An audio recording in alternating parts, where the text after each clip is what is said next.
لیکن ناظرین ریفارم ہم نے کس طرز پر کرنا ہے، اب اس کے اوپر ایسا معلوم ہوتا ہے کہ جیسے ایک سٹیل میٹ کی صورتحال آ گئی ہے. پہلے تو 34 جو امینڈمنٹس ہیں وہ کیونکہ اپوزیشن کی نہیں مانی گئی، اپوزیشن اس حوالے سے بڑی سخت انہوں نے اس پہ رد عمل دیا اور انہوں نے کہا کہ اب اے پی سی کے پلیٹ فارم سے ان امینڈمنٹس کو اٹھایا جائے گا. لیکن دوسری طرف ناظرین گورنمنٹ کا یہ موقف نظر آتا ہے کہ دراصل یہ جو امینڈمنٹس تھیں یہ ایک این آر او ڈھونڈنے کی کوشش تھی اپوزیشن کی طرف سے، اور ان میں جو کچھ نکات تھے جیسے کہ بے نامی دارز کی ڈیفینیشن کو چینج کیا جائے، 1 ارب سے جو کم کے معاملات ہیں وہ نیب کے زمرے میں نہ آئیں، منی لانڈرنگ کے معاملات بھی نیب کے زمرے میں نہ آئیں، 1999 سے پہلے والے جو کیسز ہیں ان کو بھی پروب نہ کیا جائے وغیرہ وغیرہ. اس قسم کی جو 34 امینڈمنٹس ہیں تو گورنمنٹ کا یہ موقف ہے، اور کل حکومتی اراکین نے اس پہ جو پریس ٹاک کی انہوں نے یہ بتایا کہ ان کے ویو میں یہ این آر او ڈھونڈنے کے مترادف ہے، اور ایک طرح سے اس کے مترادف ہے کہ نیب کو یا اس پورے ادارے کو یا اکاؤنٹیبلٹی کے پورے جو تمام پروسیس ہے اس کو ختم کر دیا جائے. ایک اور بات ناظرین جو کہ انٹرسٹنگلی خاص طور پر بیرسٹر شہزاد اکبر نے اس پریس ٹاک میں انہوں نے یہ کہا کہ اپوزیشن نے یہ جو بلز تھے 6 ماہ تک سٹینڈنگ کمیٹی جو ہے سینٹ میں اس نے ان بلوں کو لٹکا کر رکھا. اور ایک اور بات جو شہزاد اکبر صاحب کرتے ہوئے نظر آئے، انہوں نے کہا کہ جو ٹی ٹیز کے معاملات تھے ٹیلی گرافک ٹرانسفرز کے شہباز شریف صاحب اور ان کی فیملی سے منسلک، دراصل ان کی وجہ سے ہمیں 2018 میں ایف اے ٹی ایف کی گرے لسٹنگ کا سامنا ہوا. اب اس کے اوپر ہم دوسرے حصے میں بات کر لیں گے تفصیلی طور پر، اور تیسرے اپنے حصے میں ناظرین پروگرام کے کیا واقعی یہ جو این آر او کی بازگشت ہے یہ کس حد تک درست ہے. گورنمنٹ جو کہہ رہی ہے کہ یہ این آر او ڈھونڈنے کے مترادف ہے، اپوزیشن دوسری طرف کہتی ہوئی نظر آ رہی ہے کہ ان کو وکٹمائز کیا جا رہا ہے،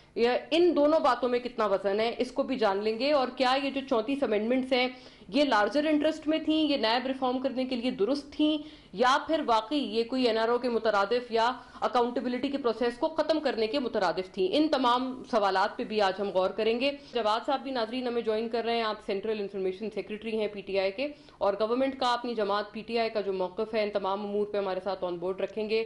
ویلکم آن بورڈ احمد صاحب، آپ آیا اسکائپ ہمارے ساتھ ہیں، اور سینیٹر غوث نیازی بڑی پرومیننٹ آواز پی ایم ایل این سے ہمارے ساتھ موجود ہیں، اور اپوزیشن کا اور نون لیگ کا جو نقطہ نظر ہے ان معاملات پہ ہمارے ساتھ رکھیں گے. کہ آپ کے جو سٹیکس ہو گئے ہیں 2018 کے انتخابات کے بعد، ان کے بعد بھی تو ظاہر عوام تو ایٹ لیسٹ لک اپ کر رہے ہیں وفاقی حکومت کی طرف.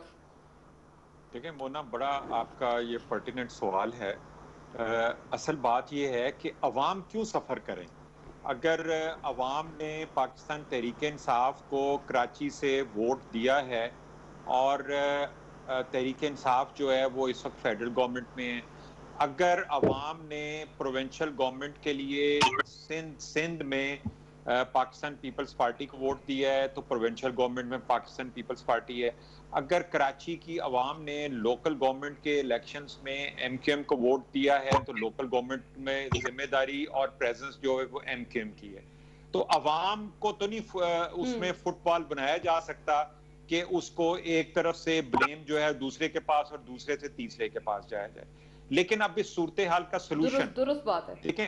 اب فیڈرل گورنمنٹ جو ہے اپنی تمام تر انٹینشن، اپنی ایک ریزالو اور ایک ان کا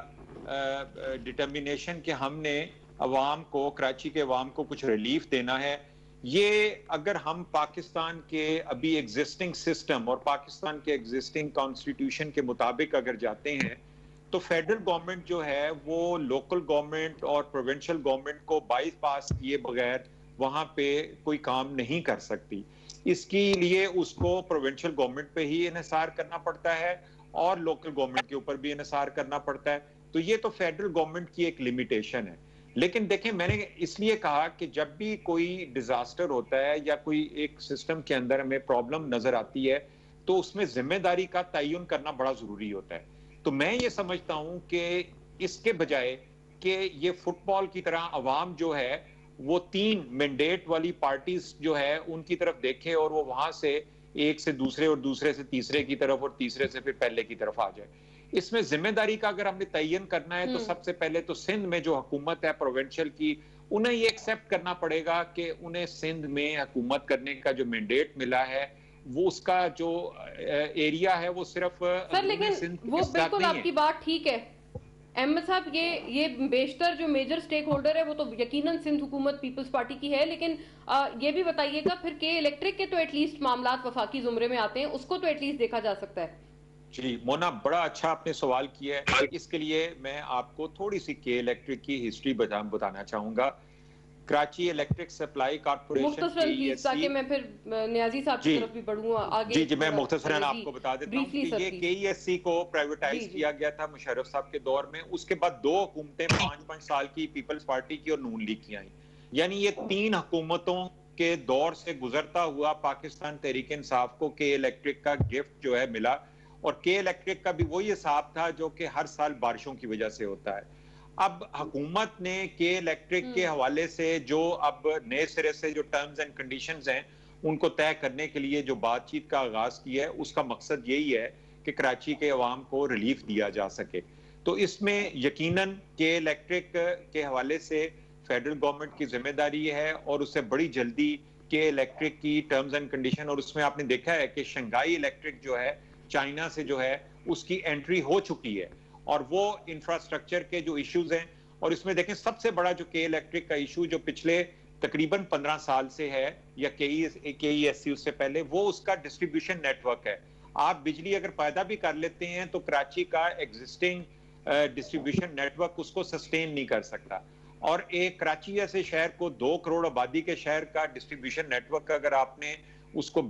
ریپلیس کرنا ہے یا اس کو بہتر وہی بات ہے کرنا ہے احمد تو صاحب، یہ اصل میں یہاں پر جو انویسٹمنٹ کرنی تھی یہ کے الیکٹرک نہیں کرنی تھی، اور یہ ان کے معاہدے کا بھی چیز حصہ تھی سر. لیکن انہوں نے اپنا یہ وعدہ وفا نہیں کیا. مجھے الاؤ کیجیے گا میں نیازی صاحب کی طرف بڑھوں. سینیٹر غوث نیازی صاحب، آپ فرمائیے گا یہ جو معاملہ ہے خاص طور پر کے الیکٹرک کا، یہ تو ظاہر ہے آپ کے ٹائم پر بھی، یعنی کہ نون لیگ کی جب گزشتہ حکومت تھی تب بھی یہ دوسری جو پرائیویٹائزیشن ہے یہ کے الیکٹرک کی ہوئی تھی، اور اس کے اوپر بڑے سکینڈلز بھی آئے تھے کہ کوئی بھاری رشوت دے کر یہ جو گروپ ہے انہوں نے اس کے سٹیکس ایکوائر کیے تھے. لیکن اس سکینڈل کا بھی خیر ایز سچ کوئی جواب نہیں آیا. لیکن اس وقت بھی یہ معاملات ایسے کے ایسے ہی تھے کہ الیکٹرک کے. تو یہ تو واقعی کچھ حصے ایسے ہیں وفاقی حکومت کے، ابھی آپ اگر گلا کریں گے کہ ابھی نہیں ہو رہے تو وہ تو درست ہے، لیکن پہلے آپ کے ٹائم پہ بھی نہیں ہوئے. بسم اللہ الرحمن الرحیم. مونا دیکھیں، جو میں سمجھتا ہوں کہ کراچی کے اتنے مسائل ہیں ان کو حل کرنے کی بجائے اکثر جو ہے اس میں سیاست کی جاتی ہے. اب کچھ 1 مہینہ پہلے دیکھیں تو کہ الیکٹرک بجلی کا کیونکہ مسئلہ تھا، گرمی زیادہ تھی اور پھر پرابلم آ رہے تھے. پہلے انہوں نے کہا کہ 3000 میگا واٹ کی ڈیمانڈ ہے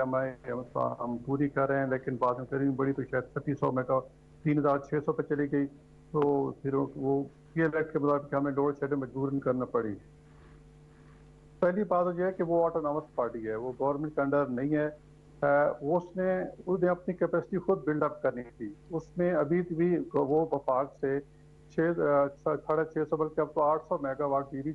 جو ہے ہم اس کو دے رہے ہیں. حالانکہ یہ اس کا اپلیکیشن تھی کہ اپنی وہ پروڈکشن کیپیسٹی ساتھ ڈسٹریبیوشن کیپیسٹی بہتر کرے، لیکن اسے نہیں کیا، اور جس کی وجہ سے لوڈ شیڈنگ کا اور اس قسم کا مسئلہ آ رہا ہے. اور پھر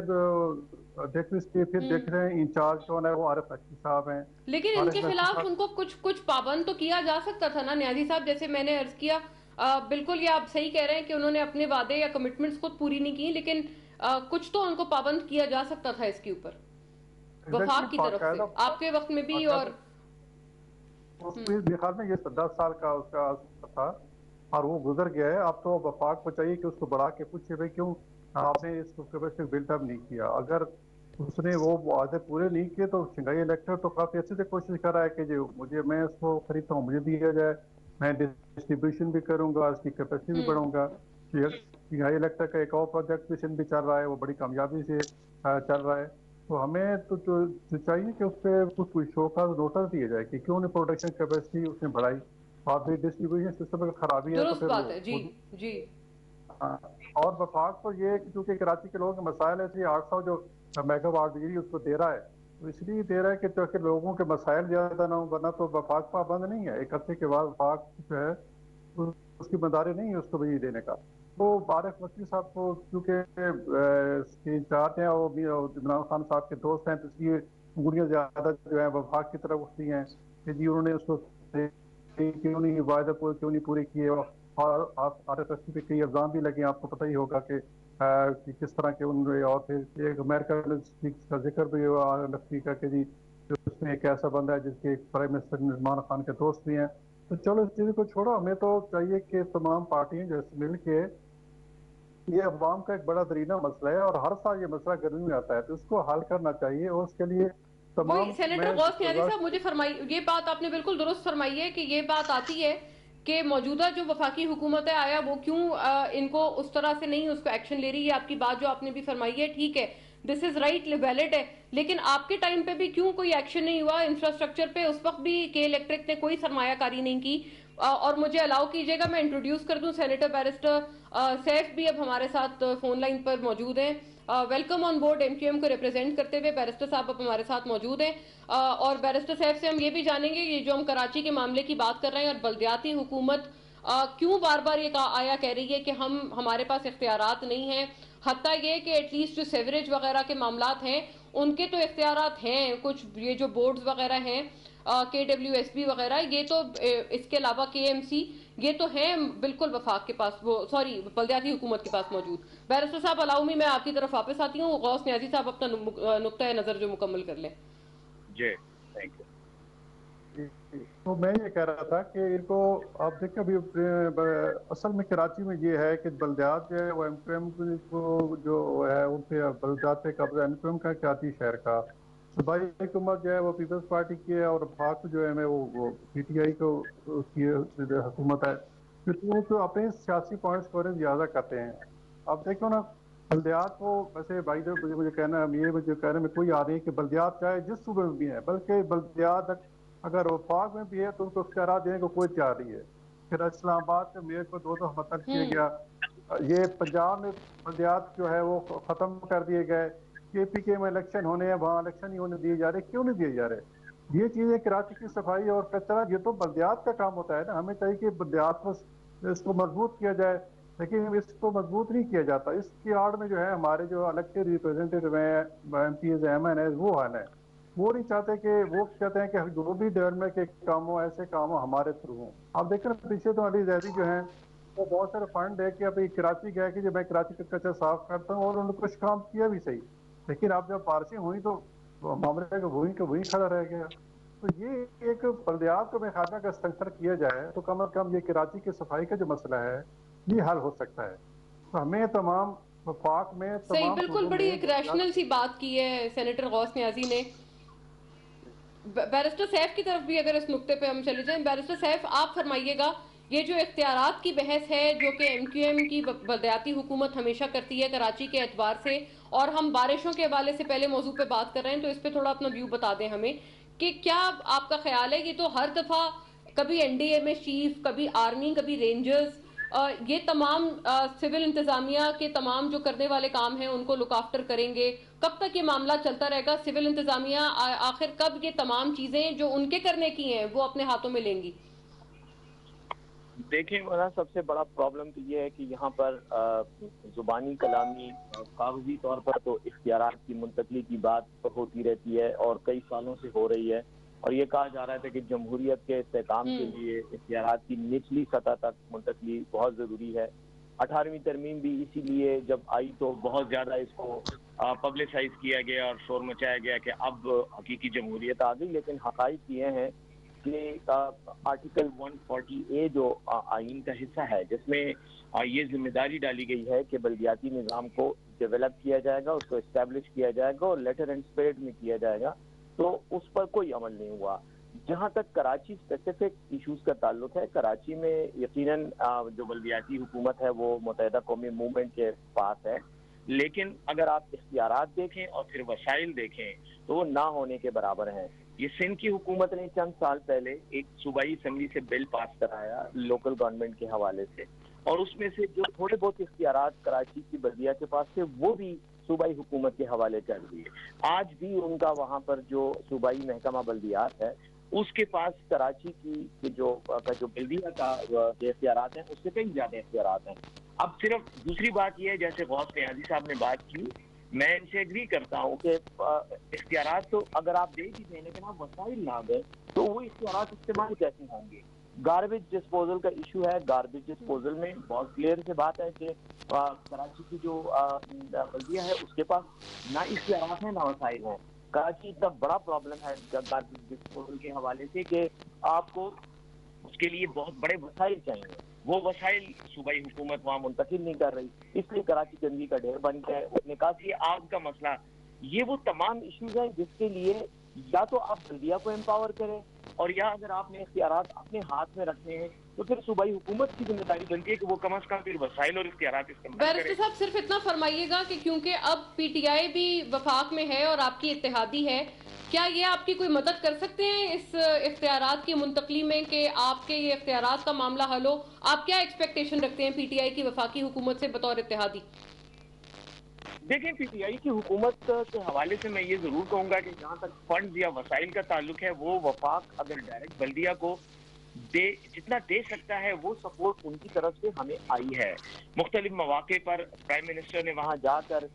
کراچی کے لیے امدادی جو بھی پیکیجز کا ہو سکتا تھا possible with in the constitution frame work وہ کیا ہے، لیکن مسئلہ وفاق کا ہے ہی نہیں، نہ وفاق اس میں ڈائریکٹ انٹرفیئر کر سکتا ہے۔ ہاں، وفاق البتہ اپنی جوریسڈکشن میں رہتے ہوئے بڑے پروجیکٹس اناؤنس کر سکتا ہے، اس میں سے کچھ کی اناؤنسمنٹ ہوئی ہے، یس کچھ یس، کی وفاقی سطح پر۔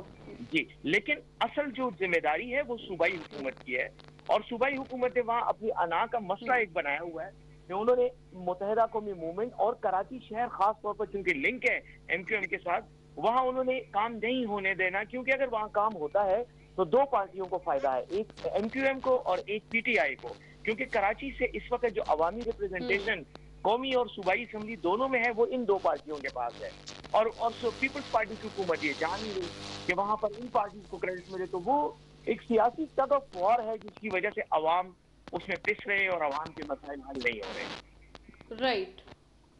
ناظرین، میں ایک بریک کی طرف بڑھتی ہوں فوری طور پر، پھر دوسرے اور تیسرے اپنے جو موضوع ہیں ان پہ ہم واپس آتے ہیں، لوٹتے ہیں۔ آفٹر اے بریک ہم مزید بات کریں گے نیب کے حوالے سے جو ترامیم پرپوز کی گئی ہیں اور جو باقاعدہ ابھی جو بلز کلیئر ہوئے ہیں ایف اے ٹی ایف اور نیشنل سیکیورٹی سے منسلک۔ اسٹے ود اس۔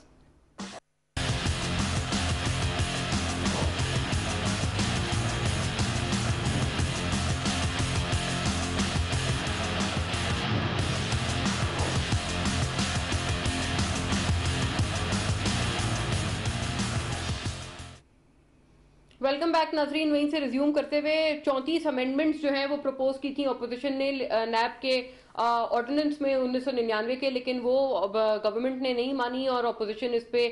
بڑا احتجاج کر رہی ہے۔ اپوزیشن کافی نالا بھی نظر آتی ہے، اے پی سی کے پلیٹ فارم سے اب ان مطالبات کو اٹھانے کی بات کی گئی ہے، حتیٰ یہ کہ نیب ریفارم ضرورت وقت ہیں، اس میں کوئی شبہ نہیں ہے۔ لیکن دوسری طرف ناظرین، جو ایف اے ٹی ایف سے منسلک نیشنل لیول کے معاملات ہیں، قومی نوعیت کے معاملات ہیں، ان کے لحاظ سے تو چلی گئی کہ بلز تو پیش ہو گئے، لیکن اپوزیشن کی طرف سے اس کے اوپر بھی ایک رد عمل آیا کافی سٹرونگ قسم کا۔ اس کی کیا وجوہات تھیں؟ لیکن دوسری طرف گورنمنٹ یہ کہہ رہے ہیں کہ اپوزیشن ابھی بھی این آر او ڈھونڈنے کے طاق میں ہے۔ تمام باتوں میں کتنی صداقت ہے؟ دوسرے موضوع پہ تو خاص طور پر جو ٹی ٹیز کو منسلک کیا ہے بیرسٹر شہزاد اکبر نے کل کی پریس ٹاک میں، شہباز شریف صاحب کی جو ٹی ٹیز اور یہ جو مبینہ طور پر یہ تمام جو الزامات ہیں ان کو منسلک کرتے ہوئے شہزاد اکبر صاحب نے کہا ہے کہ اس کی وجہ سے دراصل 2018 میں پاکستان ایف اے ٹی ایف سے گرے لسٹ ہوا۔ فرمائیے گا غوث نیازی صاحب، سینیٹر غوث نیازی، آپ سے اس کا جواب پہلے آ جائے کیونکہ اپوزیشن سے منسلک ہے۔ یہ جو الزام ہے یہ تو پے در پے لگتا آیا ہے، اب تو باقاعدہ جو ریفرنسز ہیں وہ بھی اپروو کر دی ہیں نیب چیئرمین نے۔ فرمائیے گا یہ کیوں بار بار آپ پہ الزام عائد کیا جا رہا ہے کہ آپ دراصل تو احتساب سے بچنا چاہ رہے ہیں، اس وجہ سے کہ جو 34 امینڈمنٹس ہیں یہ آپ نے نیب آرڈیننس میں پرپوز کی ہیں؟ دیکھیں جی، مناور نے بات کی ہے،